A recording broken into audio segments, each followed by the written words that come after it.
इन stocks की सूची में ना आज काफ़ी इंटरेस्टिंग नाम है जो कि आपको नतीजों के दम पर या फिर खबरों के दम पर चलते हुए दिख रहे हैं। उसमें पहला नाम है जिंदाल स्टॉक का। अब इसके नतीजे आए हैं ओवर द वीकेंड, जिसके बाद स्टॉक में हमने रिएक्शन बनता हुआ दिखा। अब मैं आपको नतीजे इसके बताऊंगा ना, तो आपको शायद शेयर का रिएक्शन देख के लगेगा कि ऐसा क्यों हो रहा है। मुनाफा आप देखिए ऑलमोस्ट आधा हो गया इनका, और रेवेन्यू आप देखेंगे तो उसमें भी 6.25% के आसपास का आपको ड्रॉप दिखेगा, 5,000 करोड़ के नीचे आ गया। इसी तरह से एबिडा में भी 35% का ड्रॉप है। मार्जिन जो कि 17.8% वाले थे वो घटकर 12.5% के भी नीचे आ गए। लेकिन ऑन द फ्लिप साइड आप देखिए जो स्टॉक है वो आपको पॉजिटिवली रिएक्ट करता हुआ दिख रहा है। आज इसमें हमने 15% तक का जो अपमूव है वो बनता हुआ दिखा। इनफैक्ट अभी भी 15.5-16% के आसपास का अपमूव है इसमें। मैम जरा इसका चार्ट देख के बताइए। नंबर्स तो अच्छे नहीं हैं, मैं मैनेजमेंट की कमेंट्री नहीं देख पाया। चार्ट में कुछ इंटरेस्टिंग दिख रहा है क्या? चार्ट में इंटरेस्टिंग है और ओके ये पहले तो बता देती हूँ, डिस्क्लोजर है कि हमने 170 पर आज जिंदल स्टॉक को मेंबर्स को रेकमेंड कर दिया है सुबह। तो ये हमारे लिए, और 185 is our first target and it is very likely कि आज 185 को हिट भी कर ले, आज नहीं तो कल, बट चांसेस है कि ये जिंदल 100 जो है अच्छी खासी अपसाइड की मूवमेंट को फ्रॉम दिस पॉइंट कर सकता है। रीजन उसका जो मुझे समझ में आया है, जितने भी आयरन स्टील वगैरह कंपनी है ना, पिग आयरन, तो मेटल्स में जो डिमांड आई है, मेटल्स को खरीदा किसने है, और जब खरीदा है तो उसका यूटिलाइज करने वाली कंपनीज, फिर उनके ऊपर डिपेंडेंट वाली कंपनीज, तो it's like a proxy investment के थ्रू अगर आप देखें तो चीजें आपको थोड़ा सा आएंगी ध्यान में। तो फिलहाल के लिए जिंदल 100 हमारे लिए एक ओपन रिकमेंडेशन है जो हमने अपने इक्विटी सर्विस में शेयर की है अपने मेंबर्स के साथ में, and I am still continuing with that view. आज ही शेयर किया है। अच्छी बात है कि आज ये 15-16% चढ़ गया, बट हमने 170 पर बाय किया है इसको लगभग। तो अगर आप लोगों को इसको इन दैट वे अगर आपको कंसिडर करना है as a fresh buying opportunity, कर सकते हैं। 185 से 200 और 240 के ये 3 टारगेट है यहाँ पर जो मिल जाएंगे लाइकली, और 154 रुपए का स्टॉप लॉस मेंटेन करना है। नाउ संदीप जी, एक और चीज, रिजल्ट ऐसे आए हैं बट इसके साथ साथ एक चीज हमको और यहाँ पर नोटिस करना चाहिए। शेयर होल्डिंग पैटर्न में बदलाव हुआ, और जिसमें कि एफआईआईज की होल्डिंग पिछले क्वार्टर में से 0.3% बढ़ी है, 0.23% से बढ़ी है। और साथ में अब इसका एक और एस्पेक्ट देखना है कि ये उस कंडीशन में बढ़ी है जब ये स्टॉक अपने सेक्टर से लगभग सेक्टर 22 के मल्टीपल्स पर चल रहा है, ये स्टॉक 10 के मल्टीपल्स पर है। तो टेक्निकल चार्ट पर सस्ता लगा, मल्टीपल्स के हिसाब से सस्ता लगा। एफएनओ में इसमें फाइनेंशियल्स इसके अच्छे हैं नहीं, फिलहाल के लिए प्रॉफिट ढूंढेंगे तो मिलेगा नहीं उतना, लेकिन क्वार्टर ऑन क्वार्टर बेसिस पर जो रिजल्ट आया, जो क्वार्टर ऑन क्वार्टर बेसिस पर जो इंप्रूवमेंट आई वो बहुत बढ़िया थी। तो उस चीज के मद्देनजर जो है एक पॉसिबिलिटीज है कि अगले कुछ क्वार्टर इन इंडस्ट्री के लिए अच्छे हो सकते हैं। तो फिलहाल इट्स अ बेट, यहाँ पर बाइंग कर सकते हैं। ठीक है, ओके, परफेक्ट है। तो इसमें आप बाइंग करके चल सकते हैं। अच्छा, दूसरा नाम इस लिस्ट में है जेएसडब्ल्यू इंफ्रा का। ये स्टॉक इन्वेस्टमेंट के लिए कई सारे एनालिस्ट हमारे ही प्लेटफॉर्म पर कई बार रिकमेंड कर चुके हैं। इसको अगर आप देखेंगे ना तो 9% इनका मुनाफा बढ़ा है, 359 करोड़ पर नंबर आया है। रेवेन्यू आप देखेंगे तो 14.2% बढ़कर आए हैं, 1349 करोड़ का नंबर है। अबिडा में जंप है 10% के आसपास का, और मार्जिन में भी आप देखिए तो आपको थोड़ा सा ड्रॉप दिखेगा हालांकि, लेकिन बाजार ने इन नंबर्स के ऊपर पॉजिटिवली रिएक्ट किया है। 9% ही सही मुनाफा बढ़ा है, लेकिन इस चैलेंजिंग माहौल में भी अगर ये इतने अच्छे नंबर्स दे पाए हैं, अच्छे इसलिए कह रहा हूँ कि चैलेंजिंग माहौल में इन्होंने प्रॉफिट की ग्रोथ दर्ज की है, तो वो बाजार ने पसंद किया है, और जिस वजह से हम देख रहे हैं कि स्टॉक पॉजिटिवली रिएक्ट कर रहा है। जेएसडब्ल्यू इंफ्रा में छोटी अवधि का और लंबी अवधि का व्यू भी दीजिएगा। पोर्ट्स में इंडस्ट्री है ये, पोर्ट्स इंडस्ट्री का ये स्टॉक है। तो पोर्ट्स में आपको 3 कंपनीज के अलावा और चौथा नाम ही नहीं आता। तो जो भी बिजनेस एक्सपोर्ट इंपोर्ट जितना भी एग्जिम हो रहा है वो इन्हीं कंपनीज के माध्यम से होने वाला है। तो कंसिडरिंग दैट ग्रोथ पाथ, अगर आप इसमें इन्वेस्टमेंट का प्लान कर रहे हैं तो भी आप कम से कम, मतलब दिस इज नॉट समथिंग कि आप छोटे टारगेट लेकर के आप शांत बैठने चाहिए, इसमें आप होल्ड करें तो ज्यादा बेटर रिटर्न मिल सकते हैं। जिसमें कि अगर आप आज 275 पर बाय कर रहे हैं तो पहले शॉर्ट टर्म के टारगेट कम से कम 295 एंड 310 के बनेंगे शॉर्ट टर्म, यानी लगभग 3 महीने के अंदर वाले टारगेट्स। एंड स्टॉप लॉस अगर हम बात करें तो जो इस वीक का जो लो बना, पिछले वीक का जो लो बना है 255 का, मेंटेन करके आप इस अटेम्प्ट को कर सकते हैं।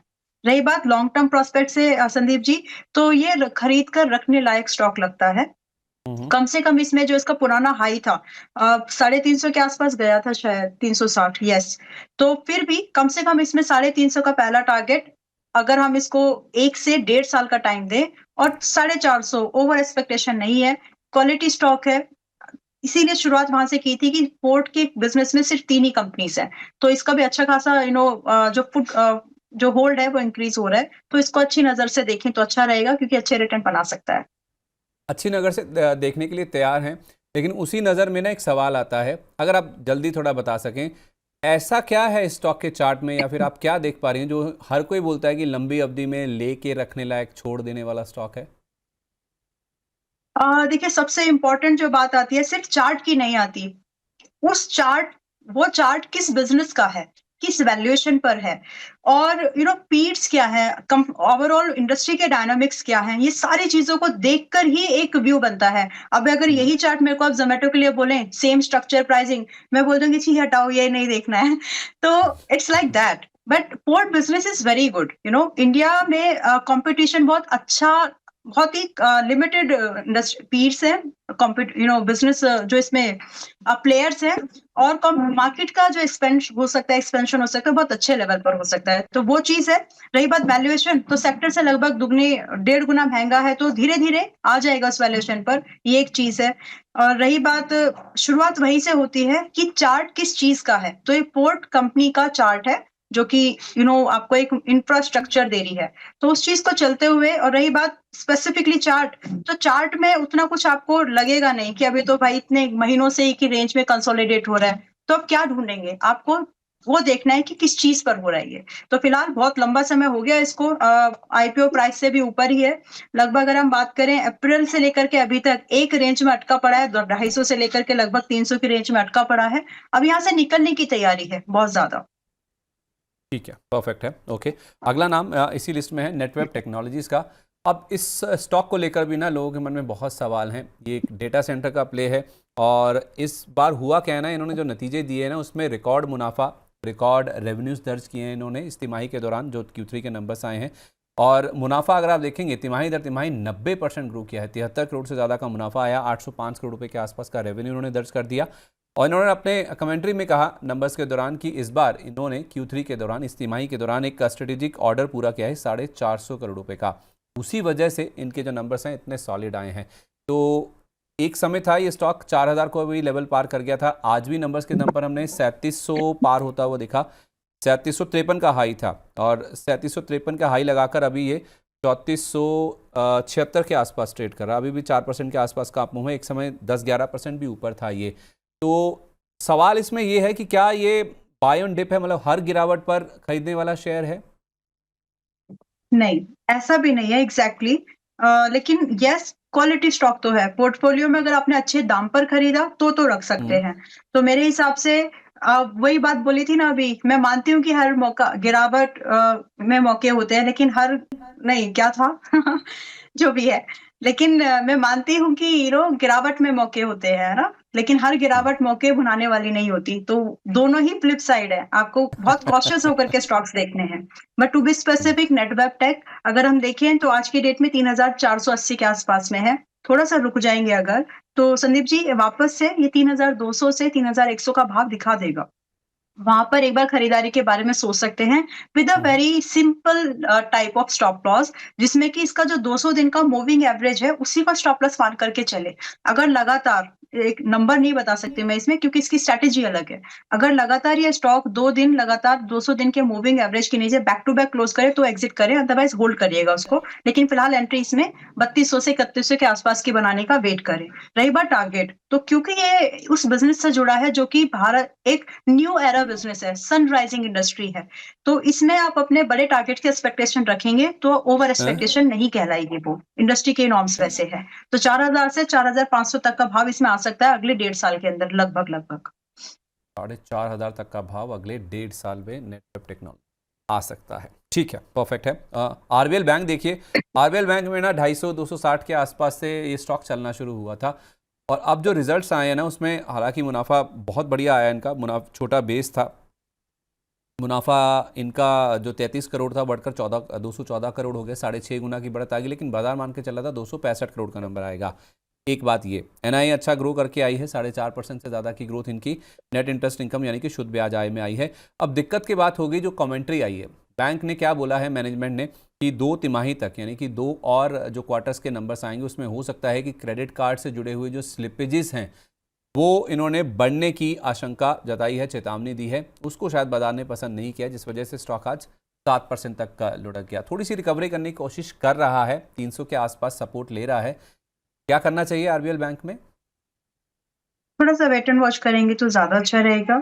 स्टॉक अगर ठीक, फाइनेंशियल्स ठीक है, स्टॉक ठीक है, तो भी आपको एंट्री भाव को भाव देना तो बहुत ही जरूरी है। तो अभी 303 के आसपास में आया है। थोड़ा सा अगर रुक जाए, हफ्ता 10 दिन 2-4 दिन अगर रुक जाते हैं, so it will be available close to, very likely actually, will तो कुछ नहीं होता, but it is very likely to close at 290 से 295 के पास में। कुछ ही परसेंट का फर्क है, ज्यादा नहीं है, बट क्योंकि आपके टारगेट भी छोटे ही हैं, सो यहाँ से आप 330 का अगर आपको बाइंग मिल जाए 290-95 पर, देन 330 से 350 के आसपास के भाव आप आते हुए देख सकते हैं। But I would say do maintain a stop loss at 270।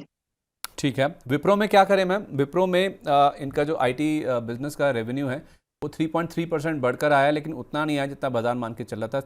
23,550 crore के आसपास बाजार मान के चला था, 23,378 करोड़ आया। तो बढ़कर आया, लेकिन उतना नहीं बढ़ा जितना बाजार मान के चल रहा था। प्लस इनकी जो रेवेन्यू ग्रोथ की गाइडेंस इन्होंने दी है ना Q4 के लिए, यानी कि मौजूदा तिमाही के लिए, उससे भी बाजार निराश हुआ है। 0 to 2% की ग्रोथ कहा है इन्होंने कि रेवेन्यू में इस बार देखने को मिल सकती है। तो वो एक दिक्कत की बात होगी। और तीसरी बात ये आ गई कि इन्होंने कहा कि ये जो 0 to 2% की ग्रोथ है ना, उसमें जो एक्विजिशंस किए हैं वो भी शामिल होंगे।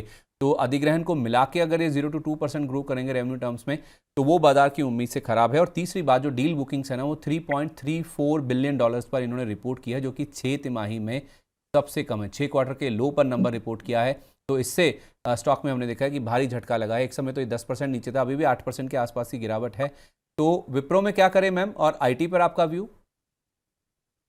आईटी में तो ओवरऑल अगर आईटी इंडेक्स की बात करें तो थोड़ा सा करेक्टिव मूव, पुल बैक बोलना चाहिए उसको, आना बाकी है।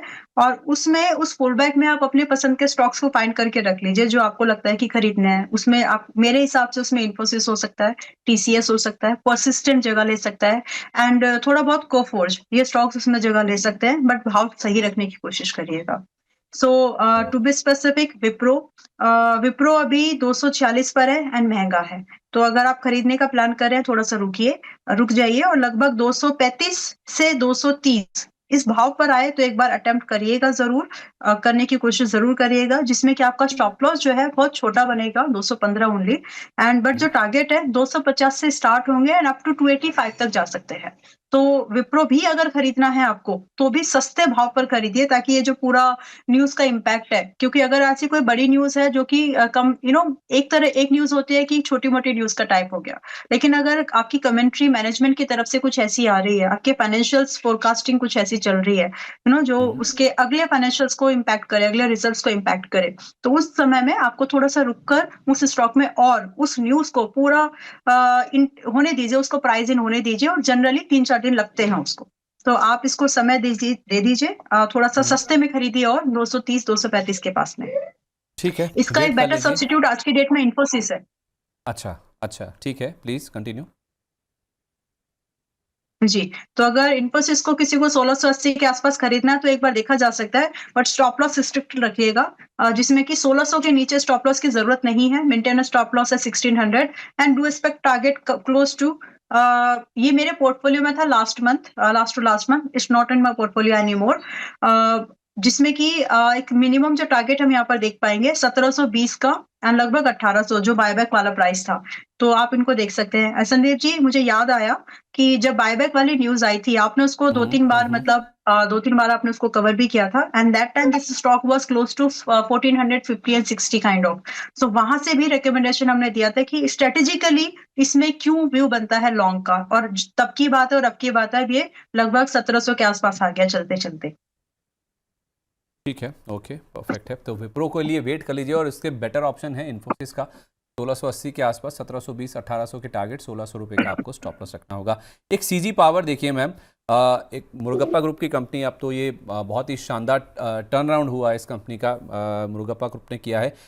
इन्होंने अब तक का सबसे बड़ा ऑर्डर जीता है। इनको यूएस में एक बड़े डेटा सेंटर के लिए एक ऑर्डर मिला है, और ऑर्डर का साइज़ है 900 करोड़ रुपए का, जो कि इनको पावर ट्रांसफार्मर्स की सप्लाई के लिए टॉल ग्रास इंटीग्रेटेड से मिला, जो कि एक यूएस की कंपनी है। और इस ऑर्डर से हुआ क्या ना, जो 900 करोड़ रुपए का ऑर्डर है इसको मिला है, जो उससे इनकी जो ग्लोबल डेटा सेंटर सेगमेंट है उसमें एंट्री हुई, जिसको बाजार ने थम्स अप दिया है। तो सीजी पावर में मैम ये जो 5% के आसपास का अप मूव है, ये जिनके पास है वो मुनाफा वसूली का मौका है या फिर फ्रेश एंट्री भी कर सकते हैं और अपसाइड बाकी है इसमें? जिनके पास है आज तो प्रॉफिट बुक कर लीजिए एंड उसी जो भी फंड्स आपका है इसके लिए डिसाइडेड, उसी में आप दोबारा एंट्री बनाने के मौके ढूंढिएगा जो कि आपको मिल जाएंगे। जस्ट पेशेंस रखिए और वापस आपको एंट्री अभी 586 के आसपास है, 580-90 की रेंज में आपको मोस्ट लाइकली, कुछ लोग बाद में शो भी अगर देख रहे हैं तो 580-90 की रेंज में आप एग्जिट प्लान करो फॉर नाउ एंड दोबारा re entry for the same script the same view की ऊपर जाएगा 540-50 के आसपास करिएगा तो आपकी एंट्री और बेटर हो जाएगी। तो यहाँ से जो अपसाइड का मूवमेंट बनता है फिर कम से कम 630 का पहला टारगेट एंड 700 का, तो ये 2 टारगेट के लिए आप इसमें एक बार नजर बना करके रख सकते हैं। बाकी जो ग्लोबल प्रेजेंस मिली है अच्छी बात है, लेकिन मिली यूएस में है, तो यूएस का फिलहाल कुछ कब किस पर्टिकुलर निश में इंडस्ट्री में, फिलहाल के लिए मैं बोल रही हूँ, ऐसा नहीं कि हमेशा कौन से टैरिफ लग जाए उसका कुछ भरोसा नहीं है, राइट। तो फिलहाल के लिए be cautious with your money, be very protective, आपका पैसा आप ही को बचाना है, कोई और नहीं आएगा।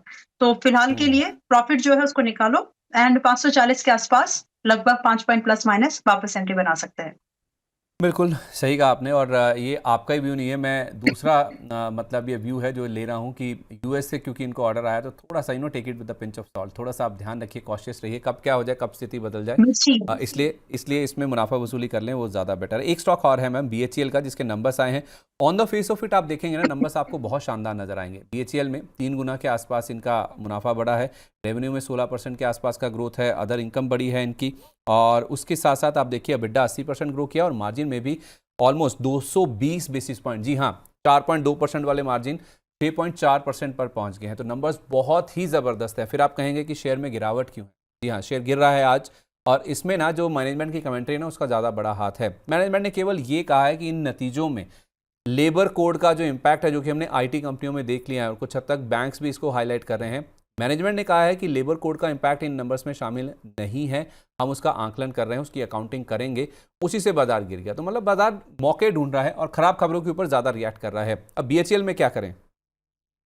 बीएचएल में एक और रीजन है जो इसको फ्यूलिंग कर रहा है, वो है इसकी वैल्यूएशन। आपके फाइनेंशियल्स ठीक है, लेकिन अगर आप इतने महंगे हैं कि उसको जस्टिफिकेशन नहीं मिलेगा तो फिर वहां पे थोड़ा सा वही बात होती है कि बहाने तो मिल जाते हैं, वो बहाने क्रिएट होते हैं या मिलते हैं मुझे नहीं पता, लेकिन अगर किसी चीज की वो एक सही प्राइसिंग मिलनी चाहिए देन रीजन विल कम, वो हो जाता है, रीजंस बन जाते हैं। तो अभी के लिए BHEL it's a good quality company. सब फर्स्ट ऑफ ऑल जब ये 300 पे था तो हम लोग, आप और हम भी, हमने कई बार डिस्कशन में लाए थे ये बात कि इसको खरीदना कहाँ पर है। सो उस समय जो प्राइस सजेस्ट किया था, मुझे याद है कि मैंने 265-260 की रेंज दी थी, सोच समझ के एक रेंज बताई थी सीरियस इन्वेस्टर्स के लिए। तो अब वो आ गया है, और अगर आप वही हैं जिन्होंने 300-290 पे खरीदने का प्लान किया था, एट दैट टाइम ये सजेस्टेड कि 10% का डिप आ सकता है आराम से, वेट एंड वॉच करिए, आ गया तो अब खरीदने से डरिए मत। It's a quality pick. अगर आप इसको खरीद के अपने पोर्टफोलियो में रख के सजाएंगे भी ना, तो ये आपको डिविडेंड तो देगा ही, साथ में एब्सोल्यूट जो अपसाइड चार्ट पर जो रिटर्न मिलने चाहिए वो भी देगा। सो खरीदने की कोशिश करिए। The only strategy from this point we should follow is कि अगर ये आपको, और बजट आने वाला है क्योंकि वोलेटिलिटी बढ़ जाएगी, तो अगर आप थोड़ा सा लिमिटेड एक्सपोजर अभी लगाएं और एक बार बजट जाने दीजिए। बजट में हो सकता है कि आपको ये 270-75 पर मिले, मैं रिपीट कर रही हूँ, बजट के बाद में हो सकता है 270-75 पर मिले, ये भी हो सकता है कि आपको ये 230 के आसपास मिले, तो वहां पर खरीदारी जरूर कर लीजिएगा। एंड मिनिमम टारगेट 300 से लेकर के 350 की एक्सपेक्टेशन बिल्कुल रखिए।